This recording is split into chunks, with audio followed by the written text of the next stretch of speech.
Hi, boys and girls. Today we're going to read a story about schools around the world. And this story has real photographs about real schools, so it's nonfiction, not fake. And it's going to give us information about all these different schools all around the world. Most of us haven't been to a lot of these places. So if it gives us information, we call it what?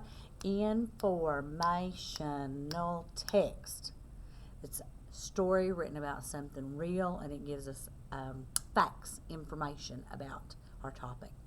And our story is Schools Around the World by Margaret C. Hall. Margaret C. Hall has written many nonfiction books for children.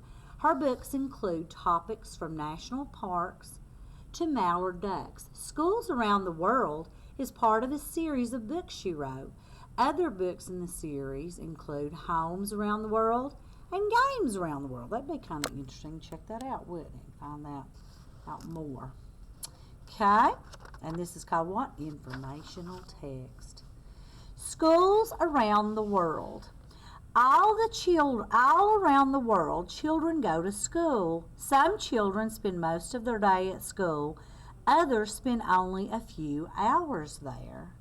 And then this little caption says, some school buildings in Asia are tall, like this one.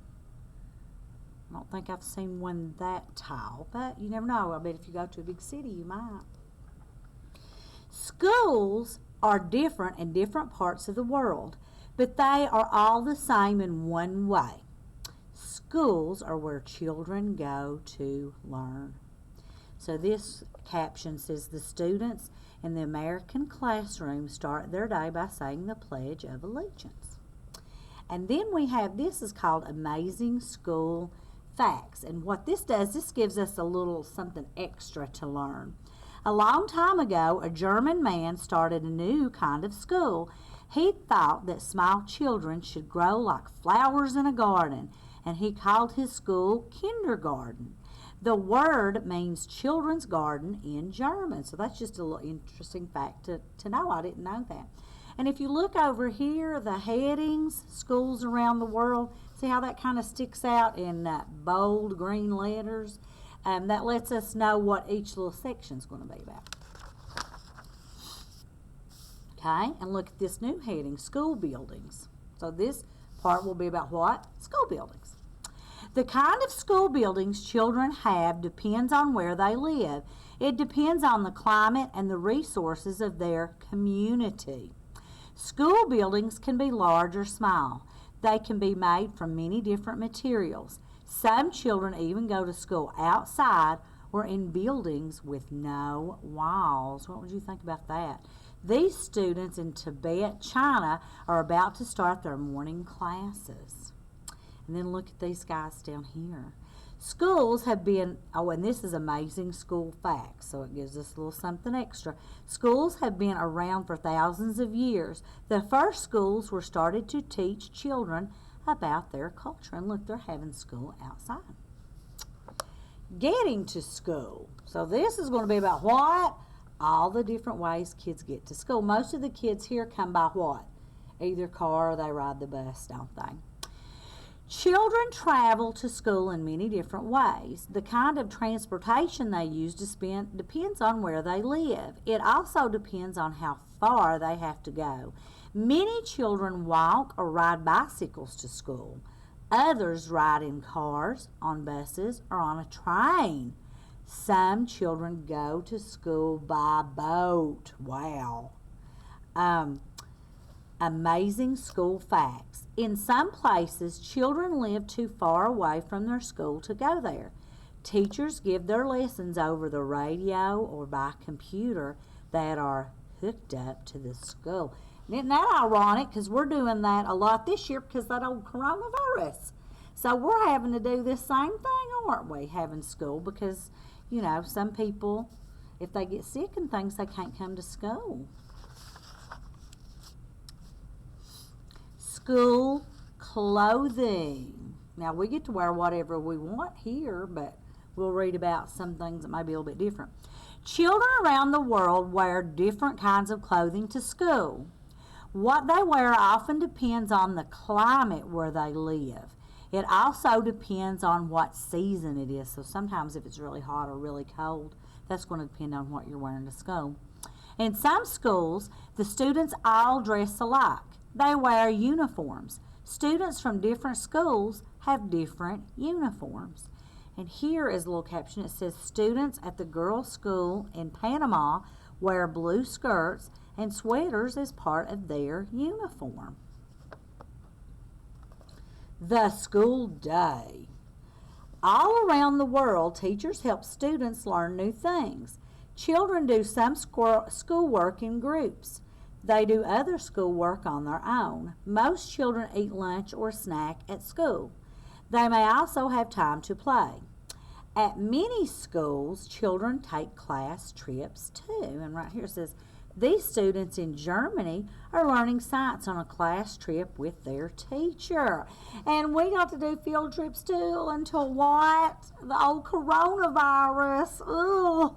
So I wonder if a lot of schools around the world, I bet they're all kind of having to do some of the things that we're doing now because of the coronavirus. Ugh, yuck. Learning to read and write. So this section is going to be about what? Learning to read and write.